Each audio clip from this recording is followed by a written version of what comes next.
Well, if you've watched the last video of working on the corn planter, you know that we ran into just a teensy little snag with kind of setting everything up, and mainly the population was the biggest thing. What I've come up with is, because of what was done here, and this sprocket was welded fast, as you can see, not this one, but the small one here, that's welded fast onto the shaft.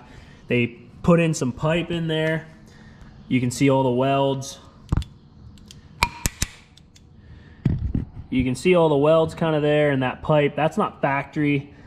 These all these sprockets and gears, like this one here, basically have holes there for pins and bolts to lock it into the shaft. So I can't move anything out of the way. I can't change that gear size because of that. So basically, I'll try and show you guys from the back what my plan is to do here. And basically, my original thought was I could get maybe a little cutting wheel in there and cut all that off. I don't think I'm gonna do that at this point. I think I'm just gonna let that how it is. And this would be, so this is your idler gears here, idler sprockets. They were through this bracket right here, and they were like this, and as you can see, that lines up with the sprocket that's welded. So my thought process is, I have some different bolts, some longer bolts if I can put it through there. This is my 18 tooth sprocket that I need. There is a hole right here that I could go through to lock that in, but then that means I have to move everything further. So I'm gonna slide this all the way over. I'm gonna drill a hole in through the shaft to lock this sprocket in. Use a longer bolt to get this idler pulley out further, which really isn't moving that far. And then the bottom here, everything as far as that goes. And I do apologize, the lighting is very poor in here. I could pull this outside, but those sprockets in here, I can move those wherever. So according to the book, I need an 18 and a 10, I believe, and then obviously on the idler sprockets there in order to achieve my population that I want. So I think that's the easiest and quickest solution, because today is Wednesday. It rained quite a bit overnight, and today a little couple showers, but from here on out, it's about just before 4 o'clock. So from here on out, they don't rain now till Saturday. So I'm hoping within that time frame that tomorrow I can probably maybe go out and disc a little bit more if it dries off enough, and then Friday we can start planting. That's my goal, and that's what I'd really like to shoot for, because then Saturday they want rain again.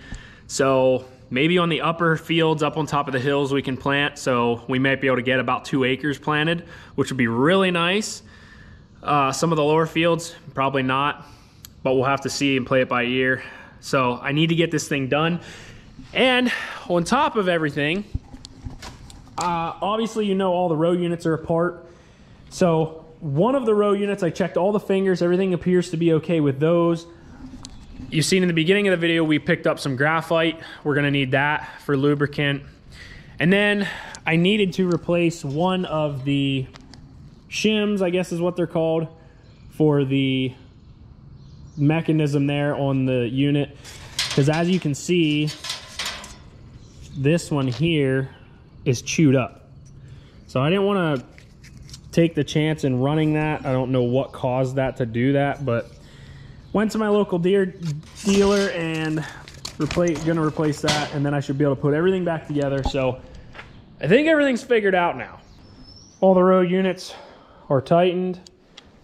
The pins for the pressure springs, those are all put in the proper spot. So should be good. I'm gonna probably lift this up and pull it out. Not out of the shed all the way, but at least out where we have some better lighting and I can see things a little bit better.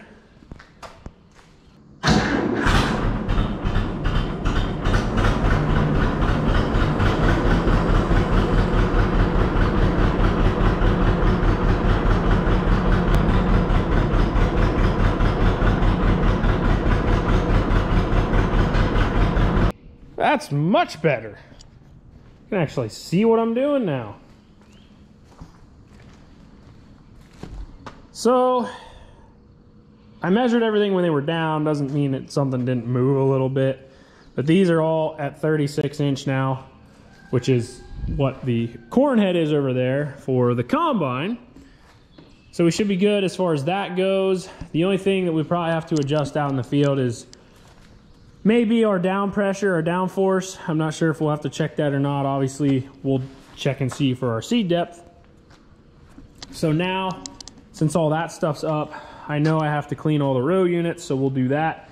And then we'll try and figure something out for this menagerie.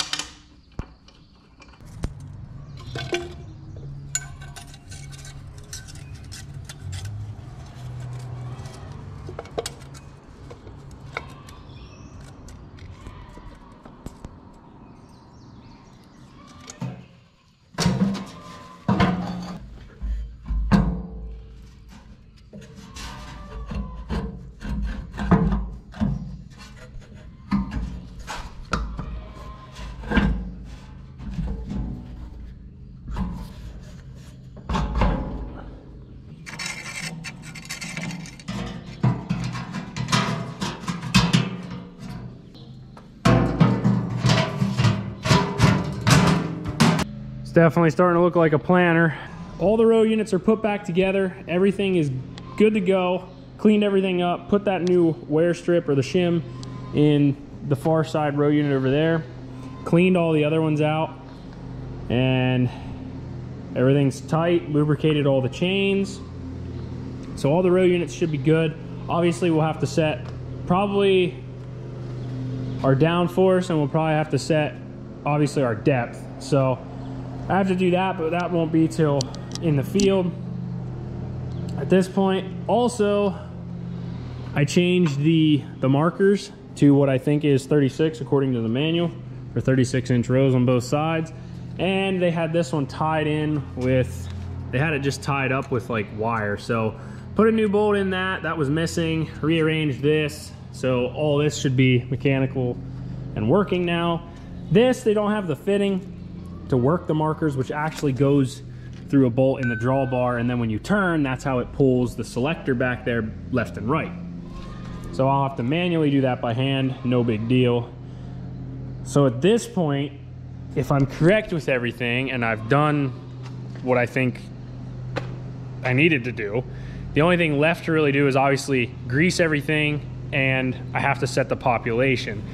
So in doing that, I obviously have to drill the hole, as I said, go through all that and try and get that all put together. And that could be a little bit fun just because of what all I have to do there. Hopefully it's not too hard to drill that, and then I can just put a bolt in there, and hopefully then all that'll work and be just fine.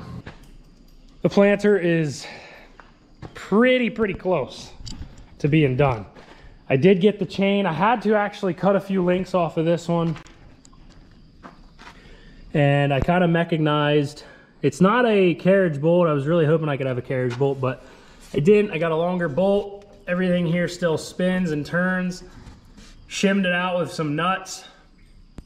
And then I drilled a hole through the shaft to add in this here bolt.